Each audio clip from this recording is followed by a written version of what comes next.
Bienvenidos a un programa más Entre Papeles, estos micros que de manera divertida, pero también con mucha seriedad y con profundo amor a la historia y especialmente a los archivos, a los papeles que custodian nuestros archivos. Hoy tenemos nuevamente a estos dos grandes maestros, el profesor Antonio González, Premio Nacional de Historia, y también al profesor Alejandro Valderrama, un gran maestro, un gran amigo y por supuesto un extraordinario historiador. Hoy nuevamente desde el Archivo Metropolitano Histórico Arquidiocesano de Caracas vamos a estar conversando de un tema nuevo, de un tema maravilloso, apasionante, que puede ayudarnos en la investigación. En primer lugar, las cédulas reales que se custodian en el Palacio, en el Archivo Arzobispal de Caracas. Bueno, padre, mire, gracias por la invitación al programa. Cabe más decir que la tarea que realiza el conjunto de personas que trabajamos acá en el archivo siempre va a estar ofreciendo aristas, diríamos, de investigación, etc. La gran gama de documentos que se encuentran acá en el archivo, así lo señalan, y particularmente hay algunos que son, diríamos, de comillas, más importantes que otros. Todos son importantes. Pero en este caso nos vamos a referir a lo que son las reales cédulas. Ahí en el subfondo del archivo catedralicio una sección llamada reales cédulas que el compañero Alejandro ha tenido a bien ir ordenando. Y por mi parte hemos elaborado, ya salimos, o casi estamos saliendo del primer volumen, del primer tomo de reales cédulas, que va de 1638 a 1734. Y son una cantidad de documentos como este que se está viendo acá. Este, por ejemplo, ¿es de qué periodo? Eso es de 1702. Imagínense ustedes este documento, parece una máquina de computadora. Sí, sí. Y eso está escrito a mano, por lo que veo, ¿no? No, ese es impreso, el resto sí están manuscritos, por ejemplo ese que acaba usted de ver allí, están estos documentos que están acá, que son manuscritos también. Con una letra increíblemente hermosa. Ciertamente. Pudiésemos decirle, por ejemplo, a las personas que hoy nos oyen, ¿qué es especialmente un documento como esto? Sí, miren, dentro de toda la... Una real cédula, cédula. que acabo de, me equivoqué al inicio y estaba pensando en las células que se me salió, pero una real cédula, ¿qué es? Un documento oficial del rey. Sí, ciertamente es el documento por excelencia de comunicación entre el rey y sus súbditos, entre el rey y sus instituciones, entre el rey y el resto de los componentes sociales. En este caso es una comunicación muy expedita, por lo demás no tiene tanto ceremonial como lo podría tener una bula o como lo podría tener una real producción, sino que es muy expedito. Es para tratar de enviar de aquí hacia allá. Por ejemplo, la iglesia envía una solicitud, solicita, valga la redundancia, una merced, el rey le responde por vía de una real cédula. Son muy individuales, en casos muy particulares, por ejemplo, la obtención de una prebenda, por ejemplo, el manejo de los diezmos por la iglesia. El rey de repente necesita saber, le pide informes al cabildo catedralicio sobre el estado de una construcción de una iglesia, la erección de una ermita, en fin, todas las cosas conectadas. Es decir, la vida ordinaria. La vida ordinaria de la y iglesia, extraordinaria también. Que además son muchas cosas, claro, evidentemente. Por supuesto. Una institución tan compleja y tan grande como es la institución eclesial. Por supuesto. Y mucho más en ese tiempo donde se estaría organizando pues los primeros asientos, las bases esenciales de esa iglesia que iba a ir agarrando cuerpo en la medida en que se iba a ir desarrollando a lo largo y ancho de todo el Nuevo Mundo. Claro, lo que podríamos denominar en términos muy gruesos el peso específico de la iglesia dentro del tema y dentro de la trama social. Es decir, no es solamente la iglesia, es la iglesia, son quienes sostienen a la iglesia, en este caso las autoridades, los sacerdotes y la feligresía, importantísimo esto. Por ejemplo, en estos documentos que ustedes acaban, porque veo también que tienes esto en este lomo y luego tienes estos separadores que están, obedecen a la misma colección. A la misma colección, pero ¿por qué están separados? Bueno, porque estos fueron, ¿cómo se llama? Encuadernados. De esto ya hay 8 tomos. Y esto lo localizó el compañero Leandro. Es decir, que estaban por ahí extraviados. Estaban por ahí extraviados. Bueno, para que vean que en el archivo el profesor Alejandro y el profesor Antonio no pierden tiempo y buscan siempre establecer a través de la investigación y a través de toda esta reorganización que ya ha llevado varios años, que es una reorganización bastante compleja y que esperemos, profesores, que pronto tengamos el nuevo índice. Tenemos que está elaborando, que lo tengamos para el año que viene. Yo sueño con que este índice de la Fundación Polar, que ya está, que lo publicó pues hace unos cuantos años, yo creo que ya tiene más de 20, 30 años seguramente, podamos tener uno nuevo ya, digamos, ajustado a la realidad, porque ahora es un conjunto de archivos, ya no es solamente el archivo arzobispal, está el archivo del Cabildo Metropolitano y se agregaron el archivo de 25 parroquias históricas de la arquidiócesis de Caracas. Además el archivo fotográfico. Además del archivo fotográfico y de los que vendrán seguramente. El crecimiento. Cuénteme, profesor Antonio, ¿qué es en estos documentos que podemos encontrar? Bueno, como le dije, es la vida diaria. Ya está todo. De pronto nombran un mayordomo para la mayordomía de fábrica de catedral. Hay que recoger la limosna, etcétera, toda una cantidad de cosas que van conectadas con lo que es el hecho de la erección material de la iglesia. Sabemos muy bien que la iglesia es la congregación, pues los padres, los curas, etcétera, la feligresía. Por ejemplo, para responder a tu pregunta, este es el rey y la reina que le envían al virrey de Nueva España, México, a los presidentes y gobernadores de toda aquella provincia, aquí se incluyó Venezuela, por supuesto, y los arzobispos y obispos de ella. Vean usted el alcance que va llevando. Impresionante. Y sus cabildos eclesiásticos, envíen, le está pidiendo el rey, en todas las ocasiones noticias de los prebendados de su iglesia y de los curas de su distrito, que se hallaren vivos, que existan, pues, en la forma y para el fin que se expresa. Increíble. Es decir, un control. Absoluto. Sí, un control que tenía, bueno, el rey, cabeza de la iglesia, etcétera. La iglesia del Papa, pero volvía al patronato. Claro, no, y las iglesias locales están presididas por los obispos, es decir, el obispo tiene una autoridad importante en la iglesia local porque además se convierte en el principio de unidad de esa iglesia local, pero en el momento de este desarrollo de esta primera iglesia en América, evidentemente gracias al patronato regio, ahí funcionaba la autoridad del rey, era muy importante, incluso en las decisiones y en la toma de decisiones, especialmente para los nombramientos de los nuevos obispos de este nuevo mundo. Y no deja de ser importante aquí,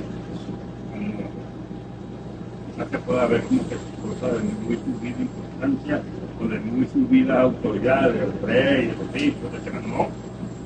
Estamos viendo de pronto a unos misioneros idos por allá, por el monte más recóndito, que están solicitando tal o cual cosa. O unos curas que de pronto asistieron a un determinado evento con enfermos, etcétera, que han dejado dinero de sus propios peculios para el sostenimiento de esas personas, de enfermos, etcétera. El tema de la caridad, pues, en general, también se toca, así como se toca también el tema de aquellas personas que se apartan un tanto de los preceptos cristianos. Es decir, en los libros de visitas, por ejemplo, caso muy famoso del padre del obispo Martí, por ejemplo, pero todos, Arcega, Mauro Escobar, todos ellos tuvieron que hacer esa visita, y esa visita tenía dos partes, una parte que se llama pública y una parte que llaman secreta, que llamaban secreta. Era para conocer cuál era el estado de esa conducta, pues, lo espiritual, lo material, cómo se movía todo esto allí, y por supuesto buscarle las soluciones de vida. Generalmente se reconvenía, los feligreses miraban, le estaban viviendo una situación un poco irregular, y tiene que someterse a eso. Las reales cédulas incluso tocaban punto en cuanto a eso, porque se les informaba, se les decía al rey o a la autoridad. Recuérdese que el rey tenía un consejo de India, que nunca lo dice, lo aconsejaba en muchas cosas. Claro, lo asesoraba en todas las tomas de decisiones y sobre todo lo colocaba, digamos, porque el rey nunca visitó esta nueva tierra, pero sin embargo tenía unos enviados, tenía unos delegados que le daban, a veces un poco distorsionada, porque habían muchas, digamos, muchos intereses de por medio, sobre todo de intereses materiales, ¿no? Ahora, dentro de esta gran gama que nosotros podemos tener, dentro de esta preciosísima fuente documental, como son las cédulas reales, para el historiador, para el hombre de hoy, ¿qué importancia tienen estos documentos para la Iglesia hoy, según su humilde visión como investigador, como un hombre cuidador y organizador de estos documentos tan importantes? Estos son básicos para cualquier información, inclusive política, social, económica, porque tocan no solo los bienes, sino también las cofradías, se legislaba, es la parte legislativa, que es fundamental para cualquier investigador. Además que conoces la vida cotidiana, porque ahí están contenidas, digamos, toda una serie de normativas, de disposiciones, de situaciones que en la medida en que van surgiendo, se van desarrollando, pues hay que ir de una manera determinada buscando sus posibles soluciones. Hay un tema, diríamos, de dependencia, entre comillas, ¿no? Entre lo que son estas autoridades, sus representaciones, como usted lo dijo muy bien antes, el rey no está aquí, pero tiene una representación.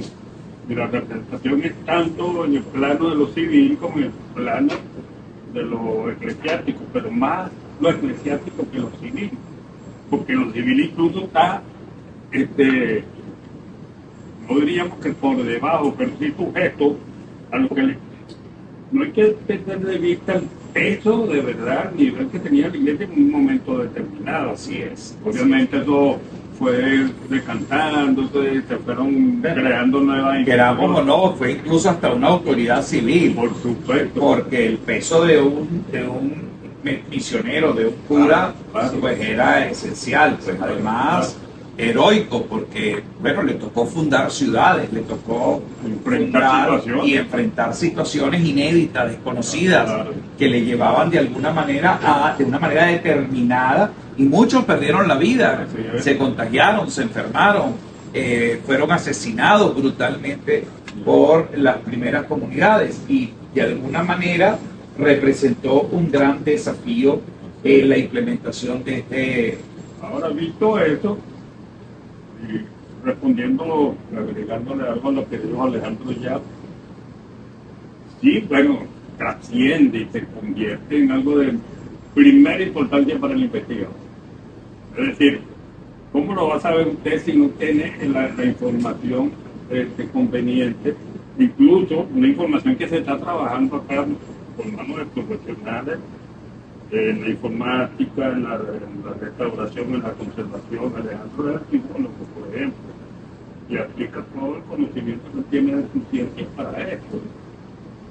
Y aquí los investigadores que vienen son atendidos, pues, con las clases de personas de todo nivel, incluyendo estudiantes, gente que está haciendo su doctorado, gente que está haciendo su posgrado. Por ejemplo, vamos vamos a poner porque lo pongo en otras ocasiones también. El caso de la situación demográfica de un pueblo determinado. Yo acabo de transcribir un material que me entregaron acá sobre la fundación del Tinaco. Como 6, 8 folios. Ahí están los primeros nombres de los primeros vecinos del Tinaco. Wow, increíble. ¿Y por qué razón se fundó el pueblo? ¿Qué es lo que los vecinos arguían para que le dieran su fundación? Primero que necesitaban tierra para montar sus casas. Claro, para sentarse. Okay. Pero ellos parten de la creación de una, ellos la llaman así, eremita, no ermita. Es el nombre. Es correcto. Entonces, donde ellos realizaban sus actos religiosos, etcétera, y necesitaban un capellán Para que atendiera para que esa atendiera- ermita o eremita. o como la eremita, llaman. exacto. Igual que pasó aquí en Chacao sube un poco así. Entonces, vea usted cómo eso, que puede verse como algo de orden religioso, no, va más allá, va al tema, diríamos, demográfico, sociológico y en última cuenta histórico, porque ese es el punto de partida de un pueblo que hoy existe, se llama exactamente así, el Tinaco. Así es. ¿Entiendes? Entonces, la importancia que pueden tener, y más que todo las reales cédulas, porque son determinantes por el término, diríamos, de lo que el rey decide sobre un determinado asunto, ya no solamente religioso, sino también del área civil o combinado. No podemos dejar de ver lo religioso eclesiástico desconectado de una realidad social. Así es. Eso está allí. Eso está allí. ¿Qué es lo que hace a la iglesia? La iglesia la hacen sus feligreses y la hacen sus autoridades. Pues. Y lo que a ellos compete y el andar de ellos a través del tiempo, eso que usted mencionó de los misioneros. Los misioneros llegan de España, de Italia, qué sé yo, a una situación desconocida totalmente. Totalmente. Un área inexplorada que muchos de ellos pues no sabían que se iban a encontrar, incluso dentro de su fantasía. Llegaron a tener la consideración hasta qué punto se encontraron con una alimentación nueva, se encontraron con animales desconocidos, se encontraron con una vegetación diferente. Bueno, el reto, el desafío que le planteaba al misionero no era pequeño, era inmenso. Ahora, qué interesante, profesor Alejandro, usted que es archivólogo, cómo funciona el archivo arzobispal de Caracas, después de tener ya una muy buena experiencia acá en nuestro archivo, entre lo que nosotros recibimos y lo que actualmente tenemos.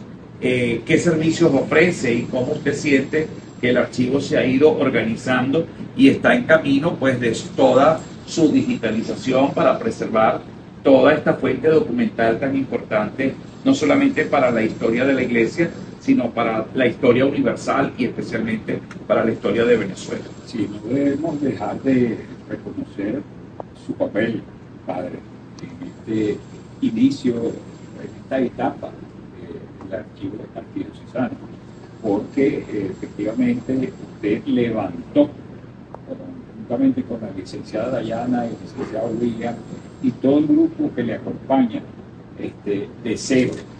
Sí, un trabajo de equipo definitivamente, muy porque interesante, muy interesante. lograr esto es una gran hazaña que esperemos que llegue a su feliz cumplimiento, y además soñamos para que este archivo en algún momento llegue a ser incluso modelo de gestión. Ese es nuestro sueño, que podamos tener a través de nuestras publicaciones y a través de estos espacios, ya cuando tengamos este nuevo espacio adecuado con las condiciones que, digamos, se requieren mínimamente, podamos ofrecer siempre un mejor servicio. Pero aún así el servicio se presta. Sí, eso sí es correcto. Ahí nos involucramos todo el solicitante. Y acá se le da una respuesta, además de la respuesta, una orientación, y además de la orientación, todos los servicios que se prestan acá, de transcripción, de la biblioteca, que también gran. La Biblioteca de los Cardenales. Señor. Y profesor Antonio, ¿cuáles son los desafíos que tenemos ahora en el archivo? Tenemos un nuevo arzobispo que desde esta tribuna, desde este humilde espacio, Entre Papeles, le enviamos nuestras oraciones, nuestro cariño, nuestra comunión y especialmente esperemos seguir trabajando para seguir creciendo como un gran archivo y que preste un servicio pues especialmente a quien lo requiera. Bueno, mire, definitivamente como lugar común, los retos están hechos para enfrentarlos, ¿verdad? Hay en cada uno de nosotros un interés en hacerlo.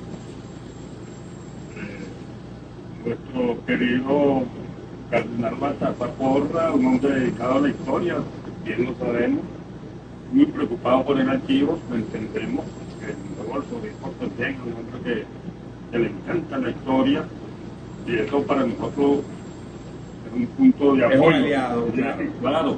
Y esperamos que, bueno, de toda la colaboración posible para que esto siga su rumbo, siga su marcha y siga prestando el servicio siempre. Usted se imagina estos papeles de tantos siglos que han sido cuidados por hombres como Jaime Zuria, o como el padre Mellada en su momento, pues. Ahora Cuidados y maltratados también, porque claro. Algunos los cuidaron, pero otros los maltrataron. Claro. Y lamentablemente muchos documentos desaparecieron a través del tiempo. Sí. Lo importante es que ya no desaparezca ninguno Eso y es que lo lo podamos tener para la posteridad y especialmente que se convierta en una fuente documental de primer orden importantísima en el área de la investigación. Bueno, muchísimas gracias, profesor Alejandro, profesor Antonio, y desde el Archivo Arzobispal Metropolitano Histórico Arquidiocesano de Caracas, enviamos un cordial saludo para un próximo programa que seguramente estaremos presentando a la brevedad posible. Muchísimas gracias.